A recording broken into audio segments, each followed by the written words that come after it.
નમસ્કાર મિત્રો, સ્વાગત છે તમારું આજના એક નવા વિડીયોમાં। તો આજે આપણે વાત કરવાની છે કે જે ડિજિટલ ગુજરાત સ્કોલરશિપ છે એમાં થોડાક જ દિવસો બાકી રહ્યા છે, તો તમારે હજુ ફોર્મ ભરવાના બાકી હોય તો તમે જરૂરથી ભરી દેજો, જેથી તમને આ સ્કોલરશિપ મળી શકે। આની અંદર તમને અપ્રોક્સ જે છે તમારી હાફ જે ફીસ હોય કોલેજની એ આપવામાં આવે છે। અને આ વિડીયોમાં આપણે એ ચર્ચા કરીએ કે એની લાસ્ટ ડેટ કઈ છે અને તમારે ફોર્મ ફિલ કરવાનું બાકી હોય તો તમે કઈ રીતે ફિલ કરી શકો છો।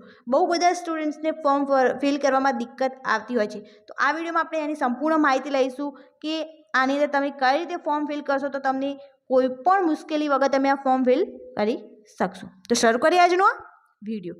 તો તમે સૌથી પહેલાં અહીંયા જોઈ For remaining students for academic year 2023-24, filling post-matric scholarship form on Digital Gujarat portal for SC, ST, OBC students remain reopen from 20 November 2023 to 20 December 2023 અને હવે 20 ડિસેમ્બરમાં થોડાક જ દિવસો બાકી રહ્યા છે, તો તમારે આ પહેલાં ફોર્મ ફિલ કરવાનું રહેશે। અને તમારે ફોર્મ કઈ રીતે ફિલ કરવું એના રિગાર્ડિંગ પણ વિડીયો અમારી યુટ્યુબ ચેનલ પર અવેલેબલ છે, જેની લિંક હું ડિસ્ક્રિપ્શનમાં મૂકું છું અને કોમેન્ટમાં પણ પિન કરું છું, તો ત્યાંથી તમે ડાયરેક્ટલી જોઈ શકો છો। એની અંદર સંપૂર્ણ માહિતી આપેલી છે કે તમારે શેમાં અપ્લાય કરવું, તમારા કોર્સ પ્રમાણે શેમાં અપ્લાય કરવું, તમારી કાસ્ટ પ્રમાણે શેમાં અપ્લાય કરવું અને તમારે કઈ રીતે ફોર્મ ફિલ કરવું એની બધી જ ઇન્ફોર્મેશન આપેલી છે। તો એને સરખી રીતે જોઈને આ તમે ફોર્મ ફિલ કરો, જેથી ચોક્કસપણે તમારી સ્કોલરશિપ તમારા અકાઉન્ટમાં આવી જાય।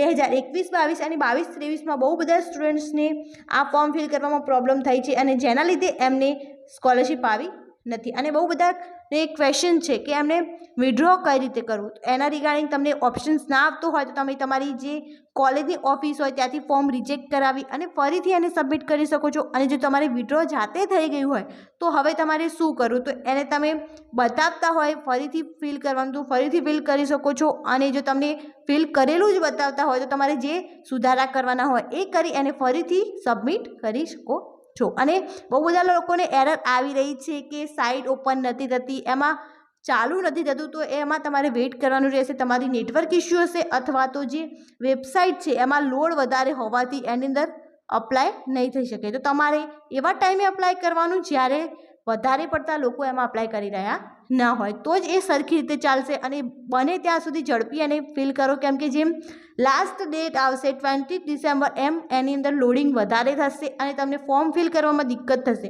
અને તમારે પછી આ ફોર્મ ફિલ કરવાનું પણ રહી જશે અને તમને સ્કોલરશિપ નહીં મળે। તો આ બધો વિડીયો વધુથી વધુ જે અત્યારે કોલેજમાં સ્ટડી કરી રહ્યા છે એ બધા સ્ટુડન્ટ્સ અને જે 11th-12thમાં સ્ટડી કરી રહ્યા છે એ બધા સ્ટુડન્ટને શેર કરો, જેથી આ ફોર્મ ફિલ કરી દે અને એમને પણ આ સ્કોલરશિપ મળે। Thank you so much for watching.